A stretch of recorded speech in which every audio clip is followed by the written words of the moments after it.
Hey, this is Brent Jensen. You're listening to No Sleep Till Sudbury, the show where we talk about the music that makes your skin vibrate. This show is brought to you by Storyfora, a media agency that provides promotional videos, podcast production, and all kinds of digital goodies that you can use to broadcast your message to the world. Go to storyfora.com for details. That's P-H-O-R-A, storyfora.com. Welcome to part 2 of my chat with Rik Emmett and Ian Thomas, live from Eli's Loft at Rik's place. Let's just jump right in there. Let's catch up now on what's going on currently with both of you. Okay. So, we talked a little bit about Cancun, but Lunch at Allen's now is on their farewell tour. Yeah. I believe you guys started in 2004. You have a show tonight in Milton, and you wrap up in none other than, do you know where? No. On the 22nd of November? Sudbury. Oh, For real? No sleep till no. A show is called No Sleep Till Sudbury. So Yeah. Sudbury. Yeah, Yeah. great. Yeah. So Are you going to be sad to see it go? Yeah. There's a sweet sadness to it, but it's all about energy now. I enjoy playing with my full band. I got to do at least 1 or 2 more runs with that. I can't do both. My wife needs more of my time than before, and actually, it may preclude doing the solo tours, I think. But it's been a really interesting experience. I had pretty much become a studio dweeb and was doing film scores, and I had really given up on performing live because, I had just languished in bars for the most part.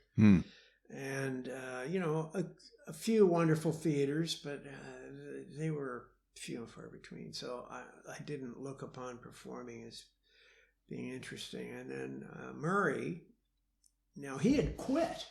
Murray McLaughlin had quit. And we were at this music publisher event. It was at a baseball game at the stadium, the Dome, or whatever they call it now. And he had quit playing, and he said, "What the hell have you got to do to, get some respect in this business?" And That sounds like Murray too. I started laughing, and he looked at me like he wanted to punch me in the head. What is so funny? And I said, "Well, respect from who?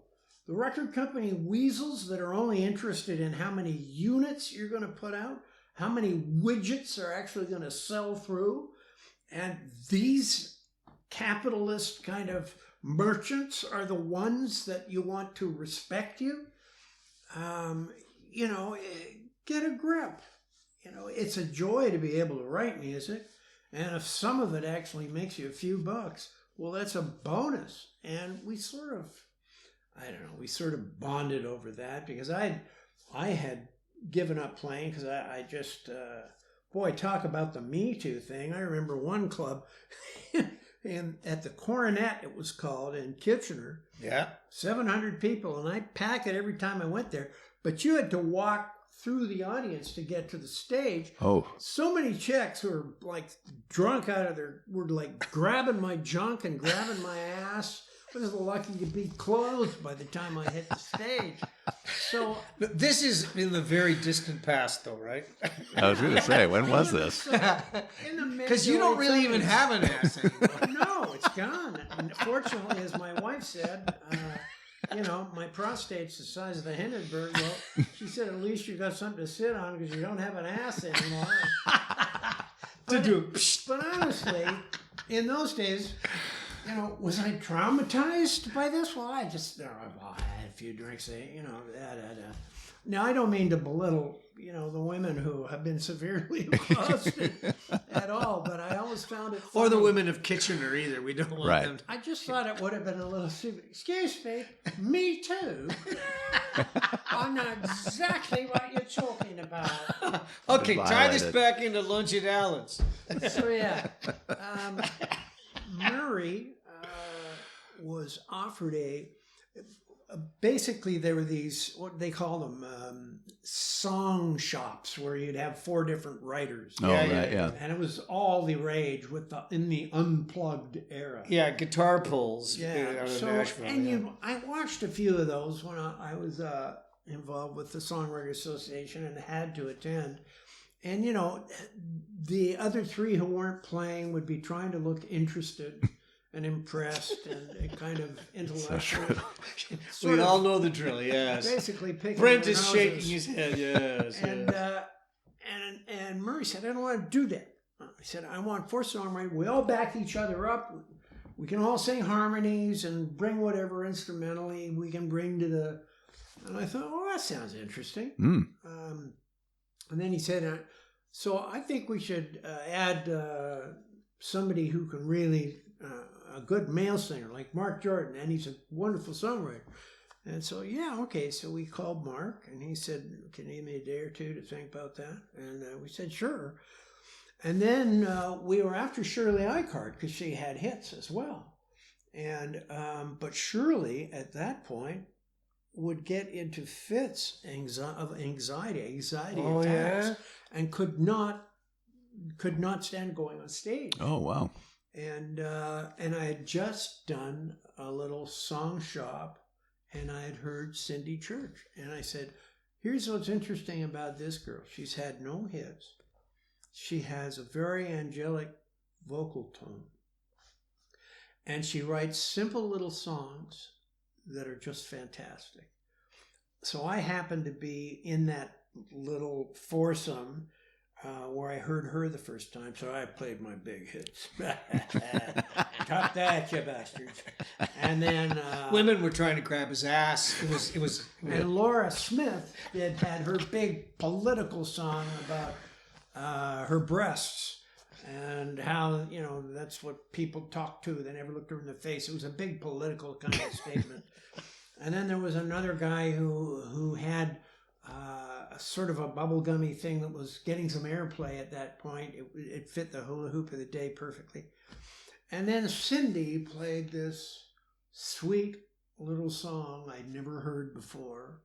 It was just a little snapshot of life in the Maritimes.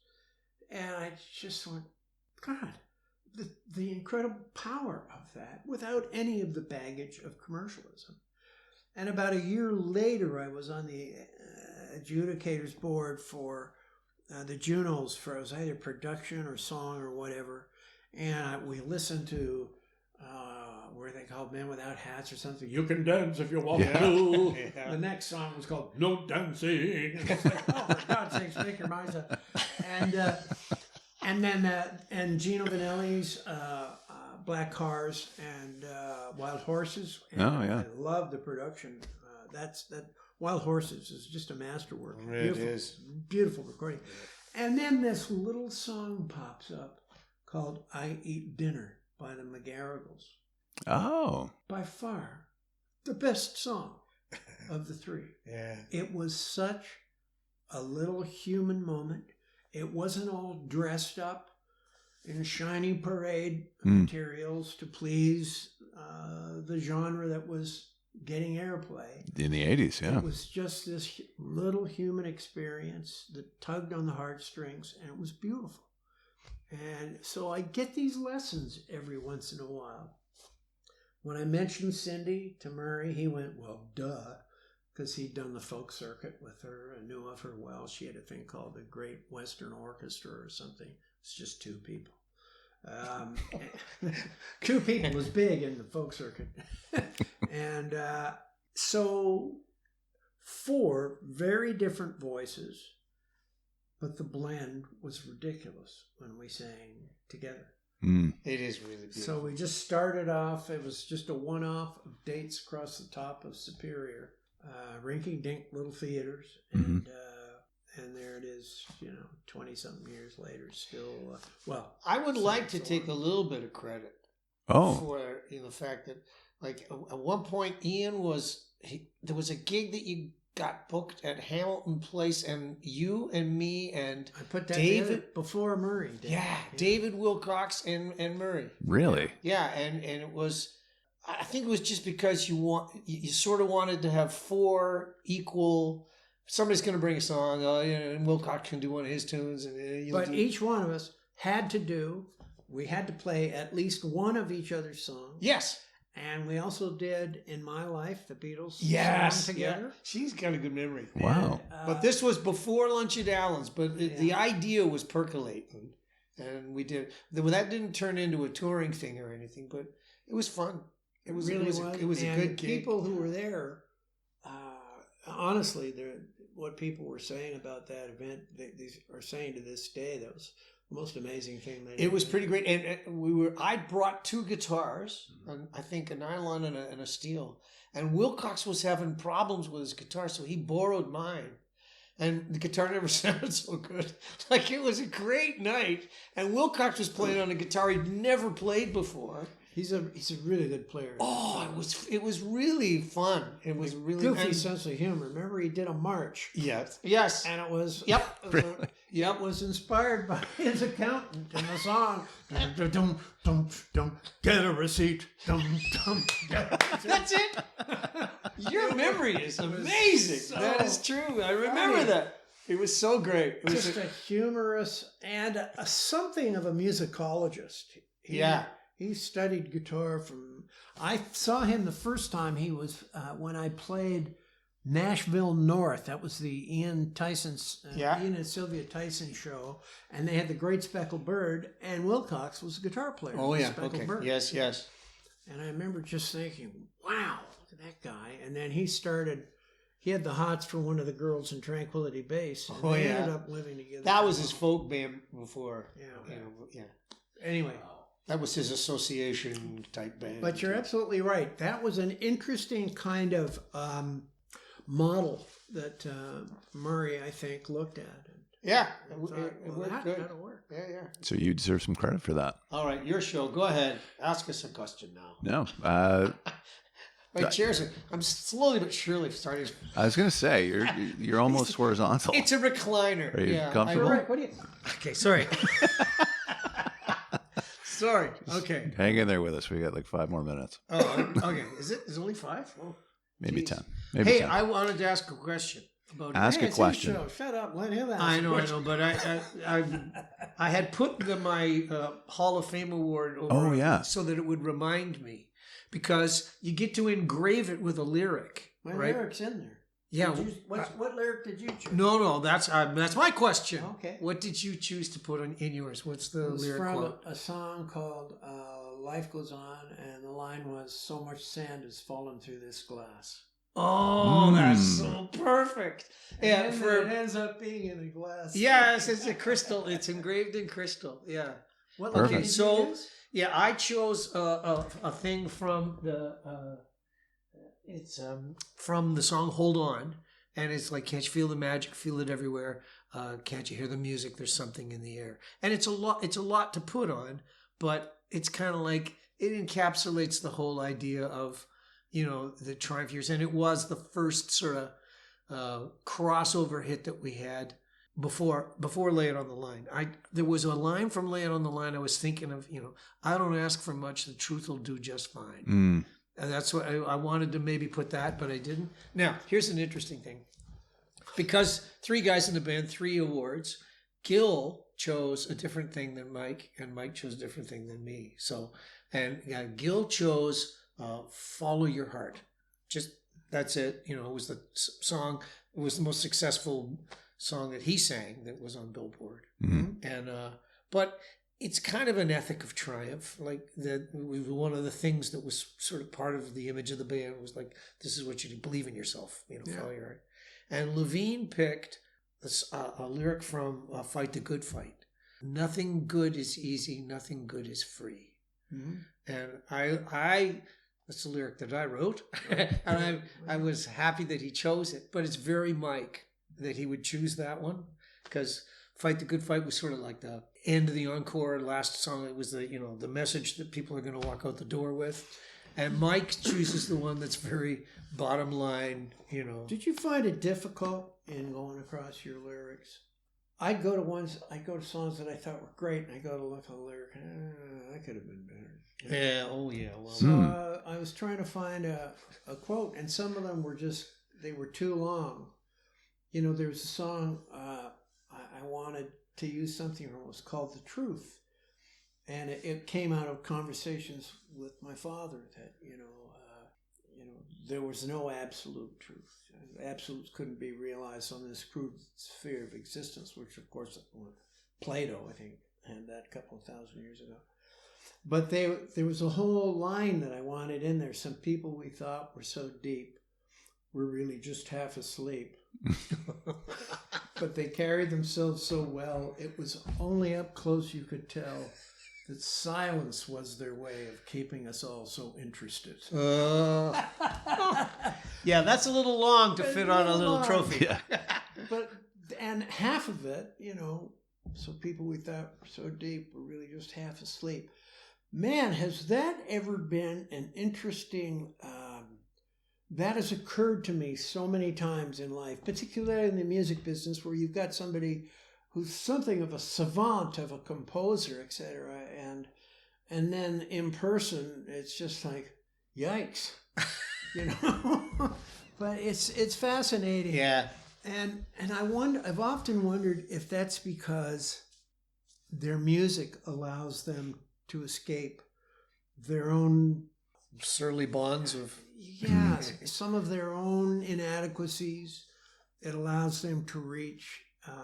And in some respects, maybe music is that for all of us. It's about who you're trying to be as a human being, rather than, professing anything. Well, fight the good fight. These are all things about, accessing the more noble part of you. And the problem with that one, of course, biblical and St. Paul, some Greek guy writing, pretending to be a disciple. One of the apostles. Yeah, and of course, when the song came out and it became such a big thing, an anthem, the Christian right really wanted a piece, and that's not what I meant. What I mean by a good fight is a moral one that you choose for yourself, not one that some religion says this is the one you need. Like, absolutely not that. And in fact, when I wrote the song, my aunt was dying of cancer, and it was a thing of, if you know you're doomed, like, what do you do? What choices do you make? And you still have to make the choice to fight a good fight. It's kind of, that's the moral, ethical thing that you owe to the people that you love, and et cetera, et cetera. Yeah. So, in a rock band way, it was more like, yes, we're all going to be pumping our fists together in the air, and the good fight is going to be about it's a demographic. Adding some devil's horns to those fists, right. And it's like, okay, yes, but that's not a bad thing. It can be a bad thing. I've often been in front of large crowds and thought, this isn't much different than Nuremberg. You know what I mean? Like everybody could be but then again, chanting for the wrong reason. But you want what's lovely when you go to an English soccer game and everybody on the terraces is all singing together. And it's like you go, okay, songs can be this. They're communion. So you were talking sort of about aspirational as opposed to, no, not even opposed to, but they're inspirational, but then they're aspirational. The music is going to try and do something. It's going to try and be something that's outside of us, that joins us together, that creates a communion. And that's a beautiful thing. That's sort of tied in, spiritual. Sort of tied into that Epictetus saying that you can't control life, only how you respond to it. So you in that exercise, much like there's no such thing as a Christian, only people attempting to be Christian in the value system, which very rarely happens. That sounds like your dad, though. That there's no such thing as that actually is one of his lines. Yeah. I love what it had to say, that on a good day, that's all any of us can be. So yes. I think sometimes when you're sitting in the writing chair, you are looking at what your responses are. Yeah. And I don't know how many times I've sat down and I've written a really angry piece of music and then it wouldn't park and it kept morphing. Art of Living was one of those songs. Yeah. Originally, it was a rant against religions. And the tagline was, oh, Buddha, oh, Allah, oh, Jesus, is that the way you want it? And it was just about all of the squabbling going on in the names of religion. And it was such an angry song. And then it started morphing and the position it ended up on was, well, everybody has to put their finger in the fire, you know? You have to try on fundamentalism before you can discard it, or at least investigate it before you discard it. Right. And so I think in that way, when you are the writer, you are looking at the person you would like to be. And that's the voice you try to find. Yeah, that's very good. Otherwise, Now, did you say park it? The song wouldn't park?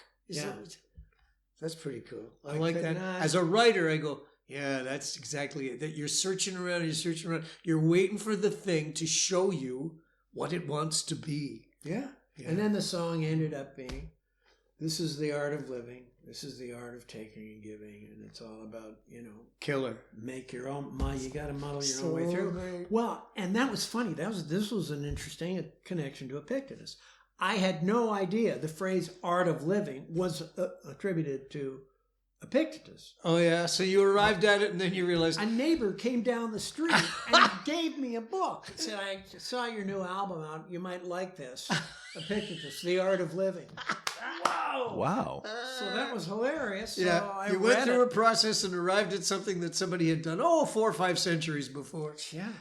And I love this guy's philosophies.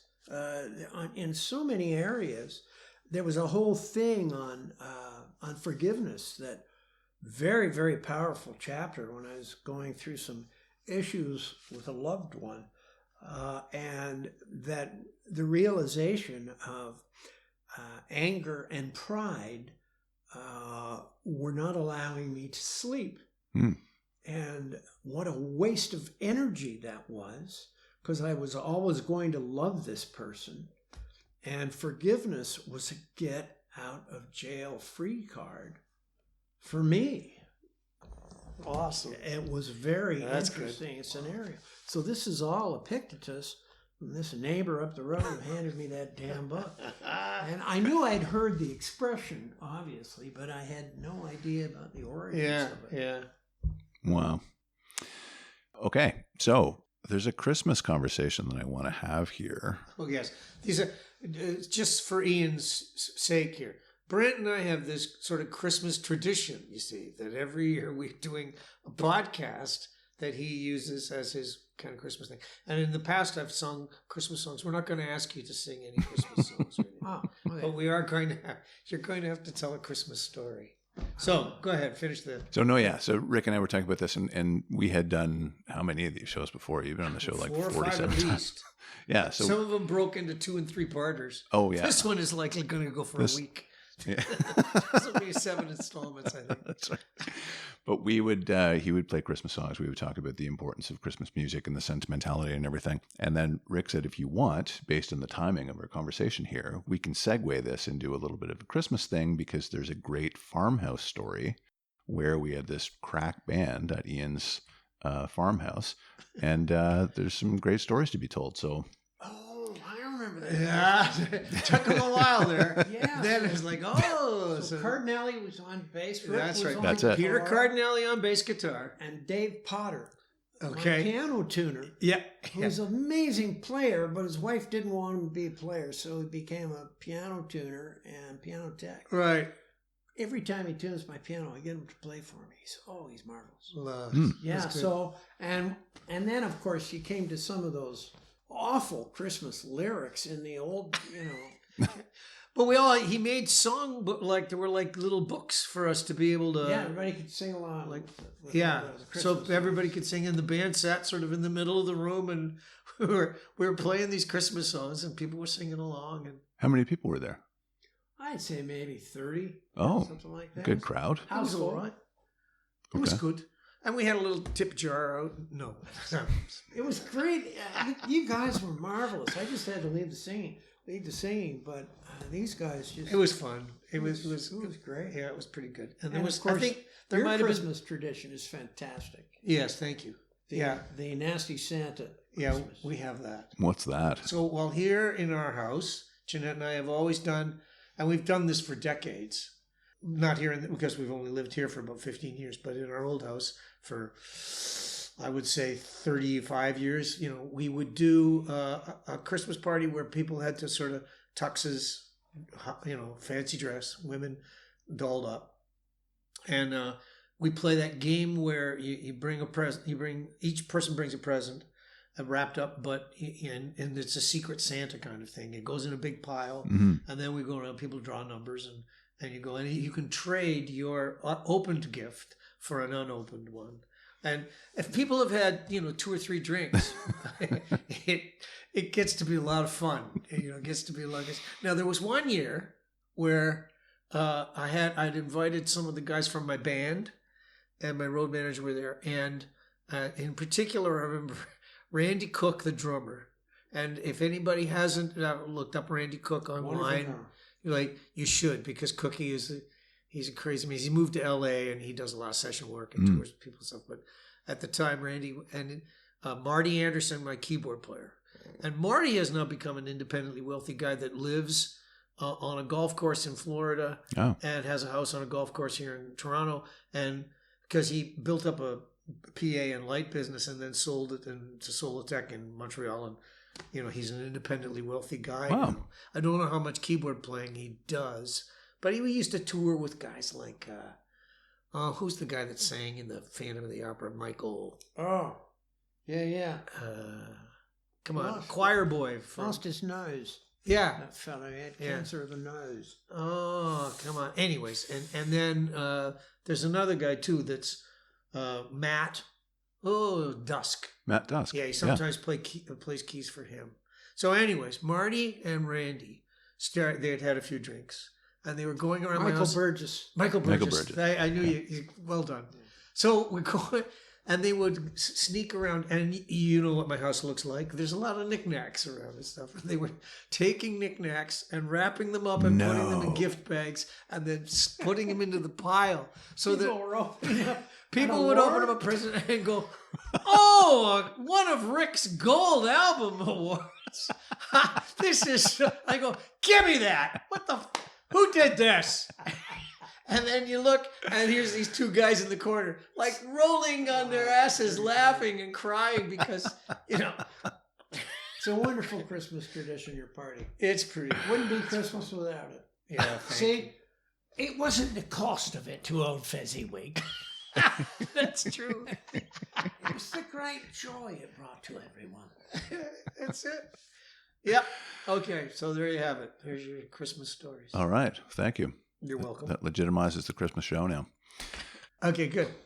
Thank you both, and congratulations on your induction. Thank you very much. Thanks, guys. You're welcome. My phone is out. All right. Thanks to Ian Thomas and to Rik Emmett, who is always such a fantastic host and a very good man. I hope you enjoyed that chat.